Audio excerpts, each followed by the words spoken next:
Wanachokilazimisha wenzetu tunakiona wazi kwamba hakina afya katika nchi.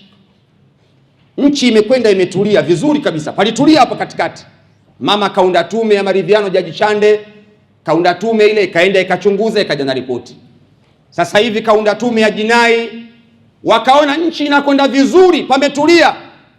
Wanaona kuna wawekezaji wanakuja, wakaona huyu anapatia huyu, ngoja wameingia Ikulu jana, wametoka, wamekuja, wamechafua. Yani wakiona kuna utulivu, hawataki utulivu. Wanachokitaka wao ndiyo kiwe katika nchi hii. Je, tukitaka na si Waislamu kiwe tunachotaka, nchi hii itatawalika? Vurugu hizi tunazoona hivi sasa, inawezekana mkawa hamjui, lakini vurugu zote hizi watu wanawaza nchi 2030. Ndio vurugu zote hizi. Yani mikiki, watu wanapambana kutaka kuweka mtu wao. Mikiki yote. Tumpeni comfort kiongozi wa nchi aongoze, kabakisha miaka 3 tu. Sasa wakati tunapambana katika hiyo mikiki ya uraisi, tusiharibu nchi, mahusiano ya watu. Tusiharibu watu wakashindwa kuelewana, mkawagawa watu kiudini, kiukanda. Tusiende huko. Ndio maana kuna baadhi ya wakati mimi huwa nawaambia Waislamu, na tukiongea haya wakati fulani baadhi ya wenzetu wasema mashehe bwana wanaongelea siasa. Brother, siasa ndio maisha. Siasa ndio maisha. Yani siasa ndio inaamua shule, inaamua afya, inaamua uchumi wako, inaamua kuvaa kwako, inaamua barabara yako, maji. Siasa inaamua kila kitu. Yani wewe usipoenda kwenye siasa, wataingia wapumbavu wachache, wataingia kwenye siasa, watakuamulia maisha wanayotaka wao.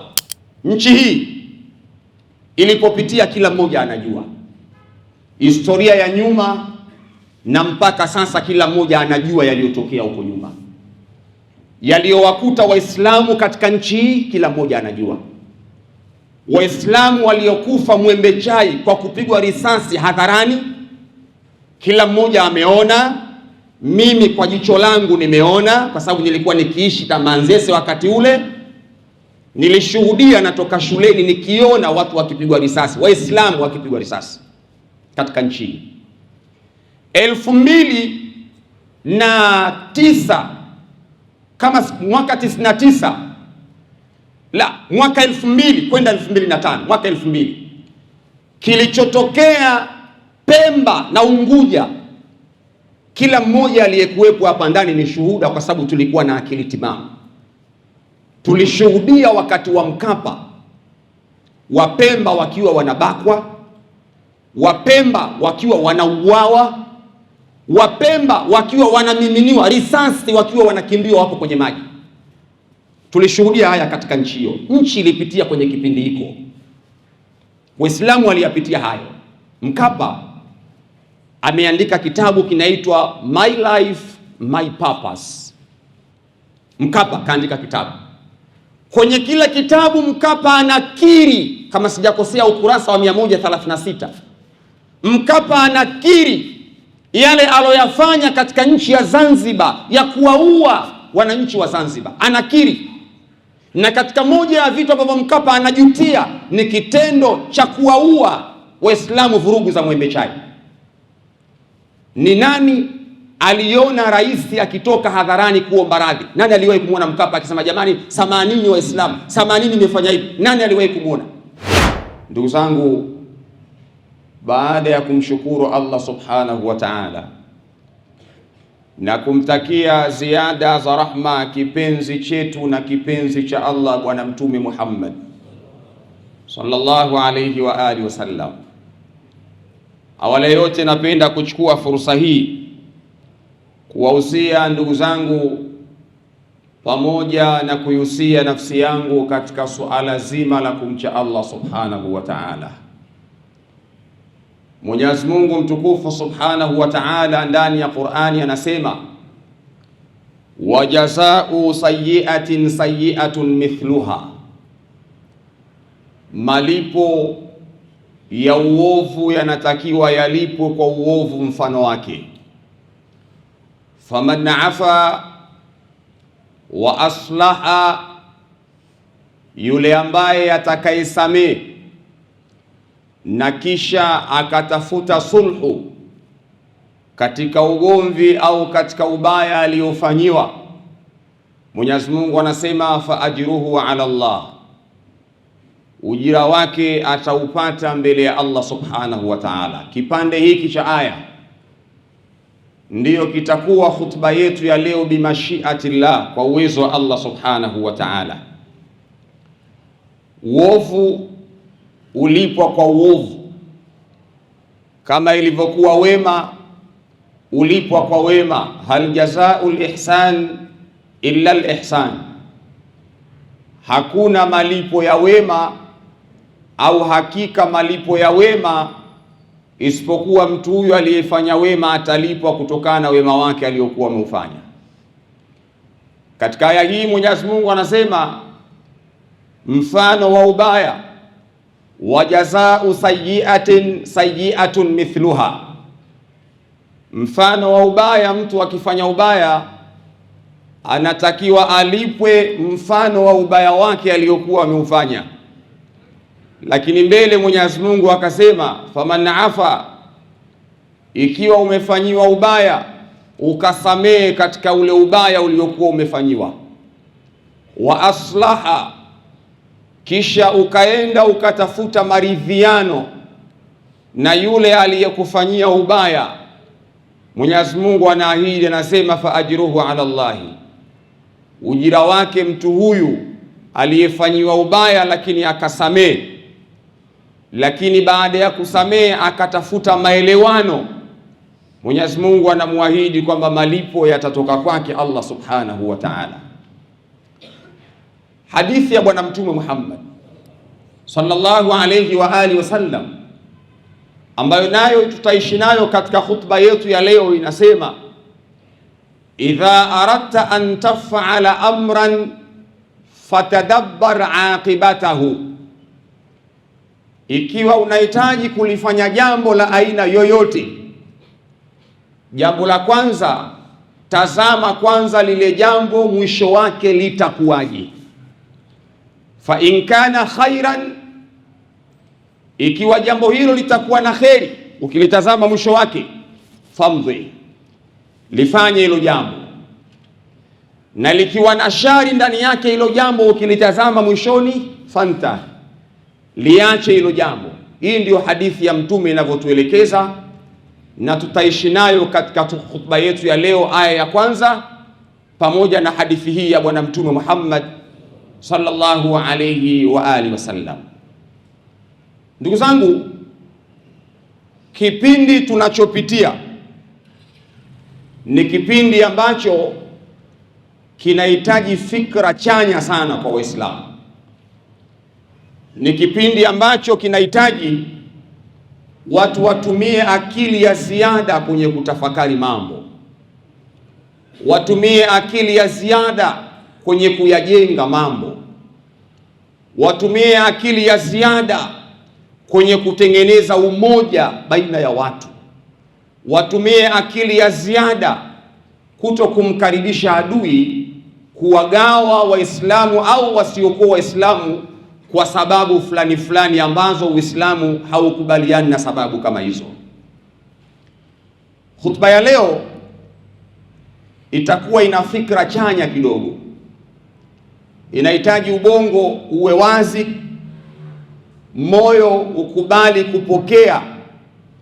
Unaweza ukanielewa kitu gani na kizungumza. Nadhani khutba ya leo itakuwa ina malengo ya kutukumbusha baadhi ya mambo machache yaliyopita katika dunia hii, na haya yaliyokuwepo hivi sasa, sisi kama Waislamu nini tuweze kufanya.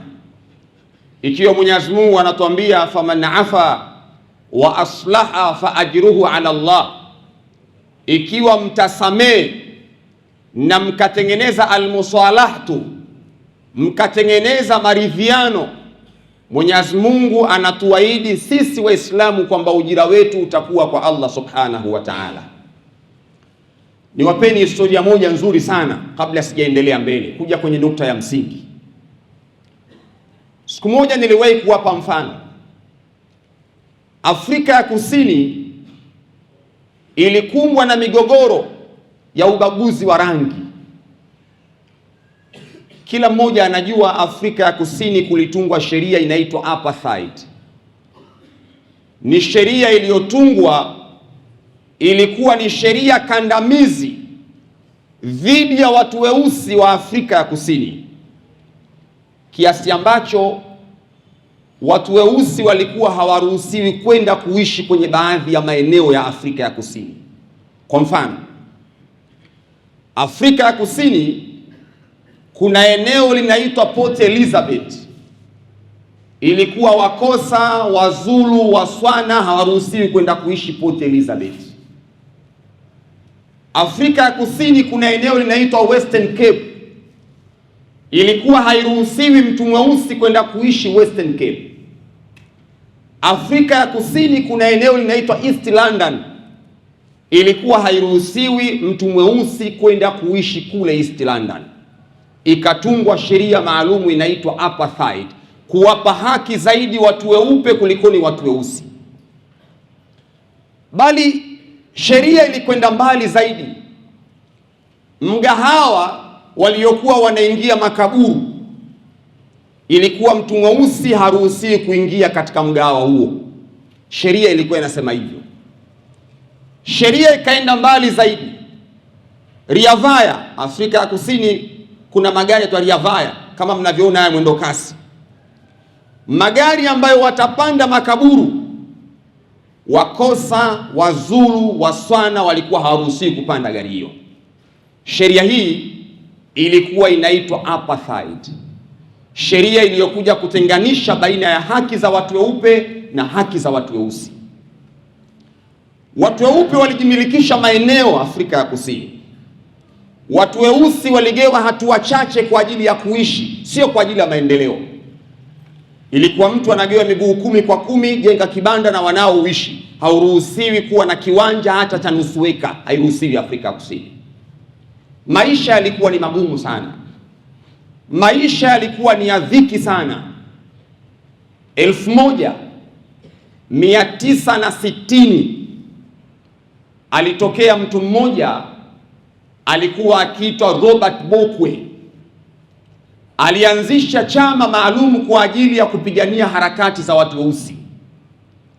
Yule bwana katika miongoni mwa vitu alivyokuwa anavifanya ni kuwahamasisha watu weusi watambue haki zao ni zipi, wajikomboe kutoka kwenye mikono ya makaburu. 1960 wakafanya maandamano makubwa Afrika ya Kusini na makaburu wakaua watu wengi sana. Robert Bukwe akachukuliwa akaenda kuwekwa kizuizini mpaka umauti unamkuta 1978 Robert Bukwe akiwa yupo kizuizini, lakini sababu ilikuwa ni harakati za kupigania haki za watu weusi. Maisha yakaendelea hivyo katika nchi ya Afrika ya Kusini. Baadaye akaja kuuliwa mtu mmoja alikuwa akiitwa Robert Stephen Biko. Alikuwa ni katika moja ya wanaharakati ya watu weusi. Wacha hapo Mandela akaja mbele. Stephen Biko akaja akauawa na makaburu kwa sababu alikuwa ni mtu ambaye machachari kwenye kupigania haki, akauawa. Maisha yalikuwa magumu sana. Ilifika mahala ilikuwa watu weusi wakikamatwa wakiwekwa kwenye chumba mahala, kisha askari wa kikaburu wanafungulia mbwa German Shepherd, wanafunguliwa mbwa, wanakwenda kuwatafuna watu weusi katika vyumba.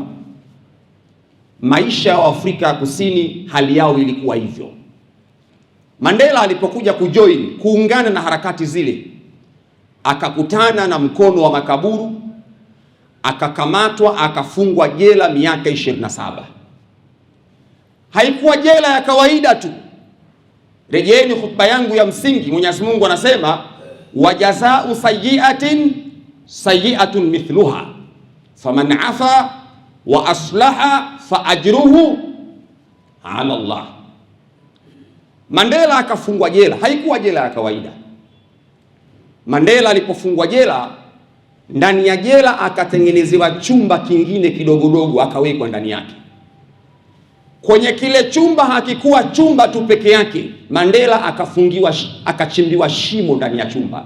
Kwa hiyo akawa anakaa kwenye jela, kuna chumba ndani ya jela, kisha ndani ya kile chumba kuna shimo. Mandela akawa anaishi humo. Mbaya zaidi, wale askari wa kikaburu wakawa wanakwenda kujisaidia kwenye lile shimo ambalo Mandela yupo ndani yake. Kwa hiyo mwenye haja ndogo, mwenye haja kubwa, wakawa wanakwenda pale. Maisha haya ndiyo waliopitia watu wa Afrika ya Kusini. 1994 Mandela alipofanikiwa kuikomboa Afrika ya Kusini kutoka kwenye mikono ya makaburu, wakapata uhuru wao. Mandela alichokifanya, alikuja kutengeneza reconciliation, maridhiano baina ya watu weupe na watu weusi, tuishi mahala pamoja. Katika hali ya kawaida ya kibinadamu, tungedhani Mandela angechukua hatua za kulipiza kisasi kwa yale ambayo watu wameyapitia katika nchi ya Afrika ya Kusini. Lakini Mandela anakuja anawaambia hapana, tufanye reconciliation, maridhiano, tuishi kwa pamoja. Sisi weusi na nyinyi weupe wote ni wa Afrika ya Kusini, tuungane, letu liwe moja. Hatuna sababu ya kufukua makaburi yaliyopita, kutazama nani alifanya nini na nani alifanya nini. Hatuna sababu hiyo. Mandela akaunda tume ikiongozwa na mtu mmoja alikuwa akiitwa Desmond Tutu, mmoja kati ya watu maarufu Afrika ya Kusini, wana heshima kubwa. Alikuwa ni Askofu Desmond Tutu, alikuwa ndio mwenyekiti wa tume. Tume ile ikaundwa kuchunguza yale yaliyopita nyuma. Baada ya kuchunguza yale yaliyopita nyuma, kukapatikana kitu unaitwa msamaha. Yale yote yaliyopita, yani maana yake ulikuwa unakwenda unajieleza, nilifanya kadha, nilifanya kadha, nilifanya kadha. Mwisho wa siku ukapatikana msamaha kwa yale yote yaliyokuwa yamepita. Waafrika ya Kusini wakaanza kuishi mahala pamoja, na sheria kandamizi ya apartheid ikafutwa katika nchi ya Afrika ya Kusini. Kwa nini nimeamua kuyasema haya? Mwenyezi Mungu anasamehe yaliyopita, afa Allahu amma salaf. Mwenyezi Mungu ana kawaida ya kusamehe yaliyopita, hatazami yale ya nyuma. Ndio maana katika hadithi ya Mtume anasema innamal a'malu bikhawatimiha, matendo ya mwanadamu utazamwa kule mwishoni kwake, amemaliza vipi, sio mwanzoni. Mwanzoni Mwenyezi Mungu anasamehe, lakini kule mwishoni ulimalizaje? Unaweza ukawa zamani ulikuwa jambazi, lakini sasa hivi ni mcha Mungu. Zamani ulikuwa ni mlevi, sasa hivi ni mcha Mungu. Afa Allahu amma salaf. Mwenyezi Mungu anasamehe yale yote yaliyopita. Msingi wa kuyasema haya, Uislamu ulipotoka ulipitia mengi sana mazito, tangu wakati wa Bwana Mtume Muhammad mpaka hii leo, bado Uislamu unapitia mengi mazito. Wakati Mtume yuko Maka, kila mmoja anajua walichopitia masahaba, wakina Somaya kuchanwa vipande viwili, kila mmoja anajua. Wakina Bilali ibn Rabah kuwekwa kwenye jua kali, mchana wa jua kali, akiwa uchi wa nyama, Bilali ibn Rabah, kila mmoja anajua walichopitia masahaba. Wakina Khabbab ibn al-Arat, vilikuwa vinachukuliwa vyuma vinawekwa kwenye moto, kisha vile vyuma vinakuja kuzimwa kwenye mgongo wa Khabbab ibn al-Arat, mpaka masahaba wanamuuliza Bwana Mtume Muhammad, mata nasrullah, msaada wa Mungu utakuja lini? Mbona mateso yamekuwa makali? Mwisho wa siku Mtume anahama kutoka Maka, anahamia Madina. Alipofika Madina, Mtume akaungwa mkono, akapata jeshi kubwa. Mtume akaja kuukomboa mji wa Makkah al-Mukarrama, na wale watesi wake waliokuwa wanamtesa na wale waliokuwa wakiwaua masahaba, Mtume aliwakuta katika mji wa Makkah. Mtume anaingia Makkah, yupo juu ya farasi, anawauliza Makuraish, madha tadhunnuna anni fa'ilun bikum al-yawm, mnavyoona nyinyi mimi nitawafanya nini leo?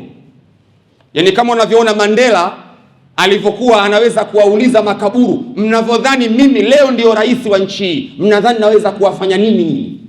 Mtume anawauliza Makuraish, madha tadhunnuna anni fa'ilun bikum al-yawm, mnadhani nitawafanya nini leo? Mtume hakuwafanya kitu, akawaambia antum tulaka, nendeni, mko huru, hakuna atakayewagusa, hakuna atakayewapiga hata kibao. Mtume hakuwapiga. Kwa sababu gani? faman afa wa aslaha fa ajruhu ala Allah, yule atakayesamee na akatafuta maridhiano na wale waliokuwa kwenye magomvi na yeye, ujira wake upo kwa Allah subhanahu wa ta'ala. Mtume sallallahu alayhi wa alihi wasallam alikubali kuingia mikataba migumu na wasiokuwa Waislamu, mikataba migumu na wasiokuwa Waislamu. Lengo la Mtume ilikuwa ni kutafuta almusalahatu, maridhiano, ili watu waweze kuishi kwa amani. Nije kwenye nukta yangu ya msingi. Hii ilikuwa ni bashraf, hii ndio nukta ya msingi. Sasa nchi hii ilipopitia, kila mmoja anajua historia ya nyuma, na mpaka sasa kila mmoja anajua yaliyotokea huko nyuma, yaliyowakuta Waislamu katika nchi hii, kila mmoja anajua. Waislamu waliokufa Mwembe Chai kwa kupigwa risasi hadharani, kila mmoja ameona. Mimi kwa jicho langu nimeona, kwa sababu nilikuwa nikiishi Tamanzese wakati ule, nilishuhudia, natoka shuleni nikiona watu wakipigwa risasi, Waislamu wakipigwa risasi katika nchi hii. 2009 kama mwaka 99, la mwaka 2000 kwenda 2005, mwaka 2000 kilichotokea Pemba na Unguja, kila mmoja aliyekuwepo hapa ndani ni shuhuda, kwa sababu tulikuwa na akili timamu.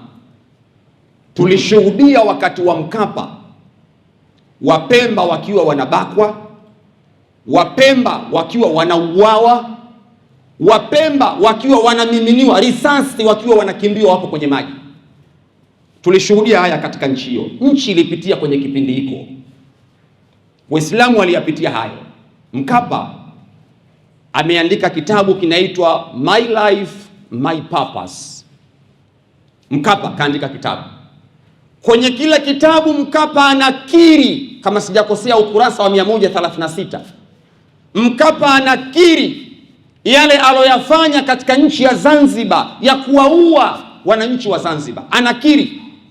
Na katika moja ya vitu ambavyo Mkapa anajutia ni kitendo cha kuwaua Waislamu vurugu za Mwembe Chai.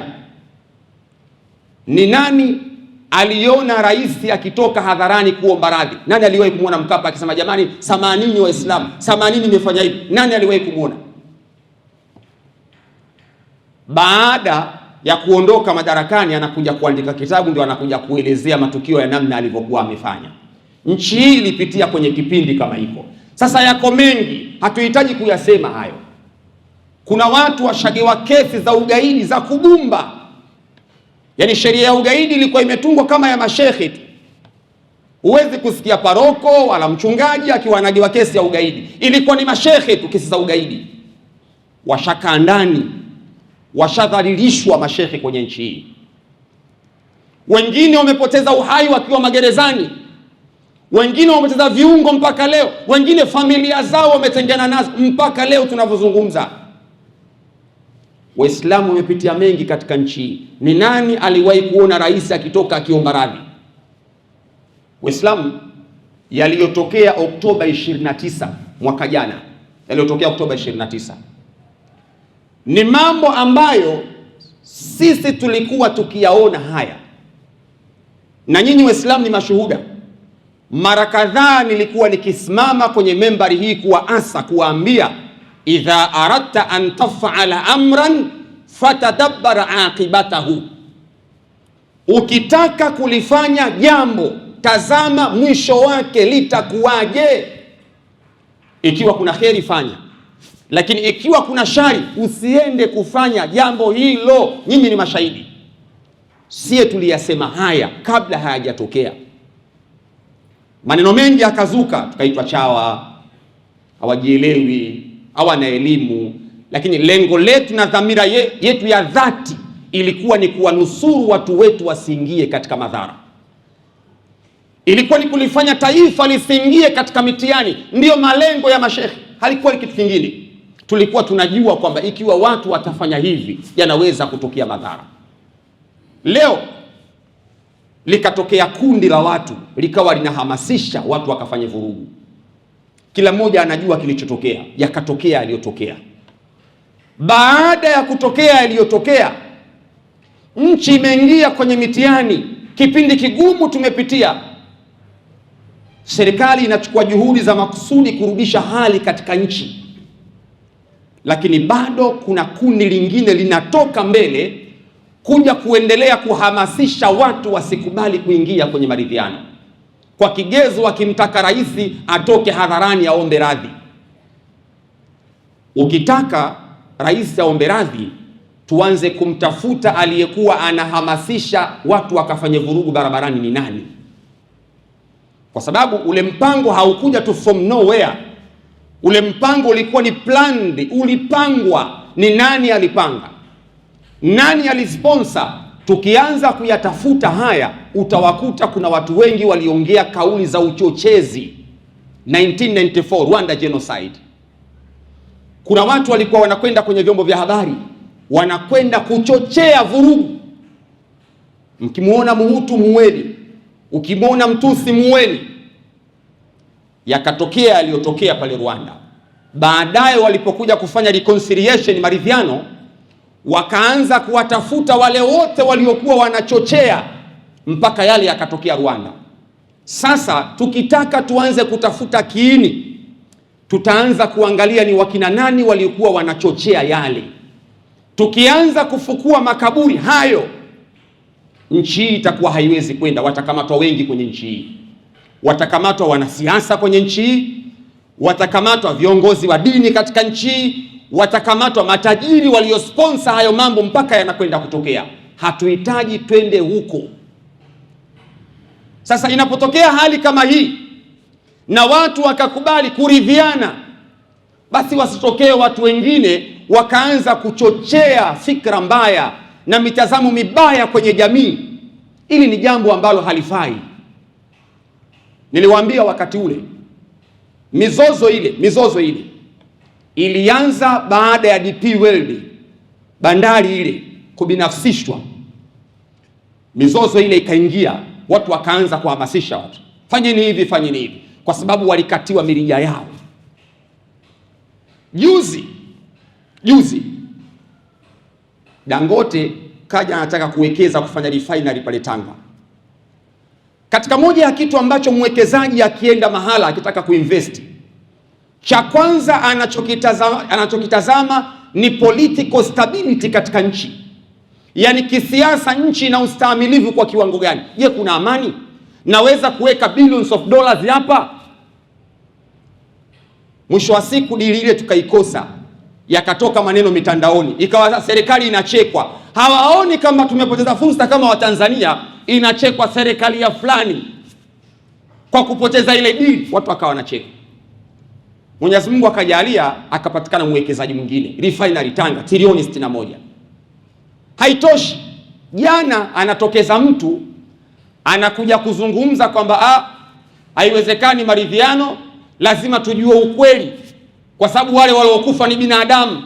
Nani alitoa oda? Nani aliua? Kiongozi wa nchi aombe samani. Brother, wakati wanaua Waislamu Zanzibar, Mwembe Chai, ni nani aliomba samani kwenye nchi hii? Nyinyi Waislamu, ni nani aliomba samani katika nchi hii? Kwa nini yale ya mwaka jana Oktoba ionekane kwamba kiongozi atoke aombe radhi? Kwa sababu gani? Sasa kuna baadhi ya kikundi kwenye nchi hii kinaamini chenyewe ndiyo kina uhalali wa kusema chochote. Kuna kikundi kwenye nchi hii kinaamini chenyewe ndiyo kina mamlaka ya kuendesha wanavyotaka wao. Na mbaya zaidi, kuna Waislamu wenzetu mpo humu ndani mnakuwa mnawaunga mkono kile kikundi, yani kinaonekana kama kipo kwenye haki. Brothers and sisters, hakipo kwenye haki. Kama ikiwa tunahitaji tujue ukweli, tuanze kupekenyua kuanzia nyuma yalowapata Waislamu, kisha tuje kwenye hili. Tuanzie kule nyuma. Walioamrisha Mwembe Chai wapige risasi walikuwa kina nani? Watoke waombe radhi. Kama alikuwa amekufa alioamrisha afufuke hajaombe radhi. Aloamrisha Zanzibar watu wauawe, wabakwe, majeraha ya nafsi mpaka leo Pemba yapo, watu wamebakwa na ushahidi upo. Ni nani hapa kaona mtu katoa kuomba radhi? Nani kaona? Waje na wale waombe radhi, wakiri kama walifanya hivyo. Nchi hii inahitaji kutengeneza maridhiano ya kweli, na nyinyi Waislamu msiamini, maana kuna watu wanahitaji tuwafanyie brainwash. Msiamini kwamba kile kikundi kipo kwenye haki, si kweli. Ni kikundi ambacho kina maslahi yake kinatafuta, na chenyewe ndio kilikuwa kinapambana wakati ule. Sie masheke tulikuwa tukisimama kuambia Waislamu msifanye kadha, msifanye kadha. Chenyewe kilikuwa kinatumika kikundi kile kuhamasisha vijana kwamba waachwe wafanye wanavyotaka. Tofauti yetu sisi iko hapo, si kana kwamba sisi ni wajinga, hasha wakalla. Si kana kwamba sisi hatuna mambo yanayotusibu katika nchi hii, tunayo. Lakini Mtume anasema idha aradta an taf'ala amran fatadabbar aqibatahu. Tunaangalia jambo hili tukilifanya mwisho wake utakuwaje.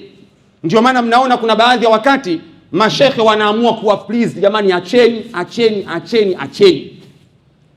Kwani nyinyi mmesahau katika nchi hii Waislamu harakati zao zilivyokuwa? Mmesahau Mtambani ilivyokuwa wakati ule? Sio kama watu hawawezi, wanaweza, lakini tunaamua kuyaweka mambo yakae sawa, taifa liweze kupiga hatua kwenda mbele. Wallahu tabaraka wa taala yaqul a'udhu billahi minash shaitani rajim bismillahir rahmanir rahim wal 'asr innal insana lafi khusr ila alladhina amanu wa 'amilus salihat wa tawasaw bil haqqi wa tawasaw bis sabr. Barakallahu li wa lakum bil Qur'anil 'azim wa nafa'ani wa iyyakum bil ayati wadh dhikril hakim. Aqulu qawli hadha astaghfiruhu innahu al-ghafurur rahim wal barrul karim. Astaghfirullah.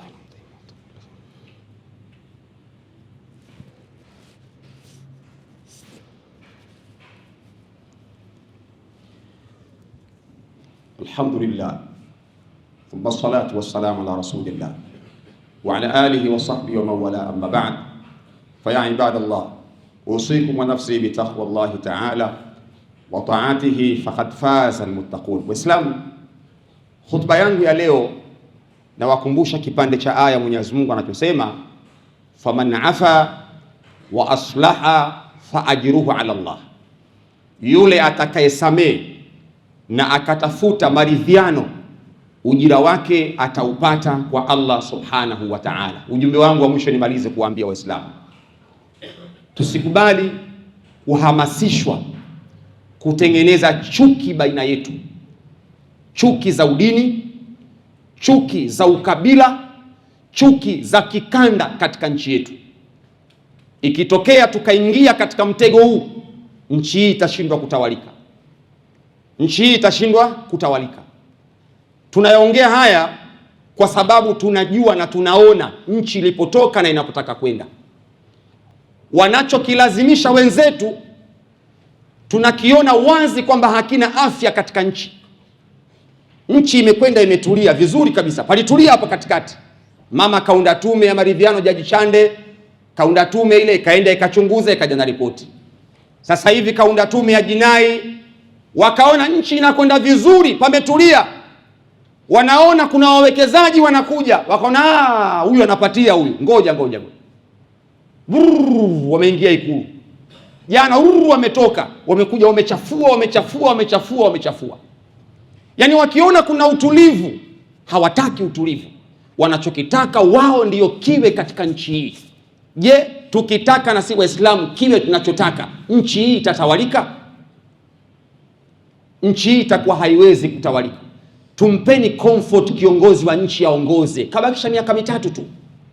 Vurugu hizi tunazoona hivi sasa, inawezekana mkawa hamjui, lakini vurugu zote hizi watu wanawaza nchi 2030. Ndio vurugu zote hizi. Yaani mikiki watu wanapambana kutaka kuweka mtu wao. Mikiki yote tunapambana.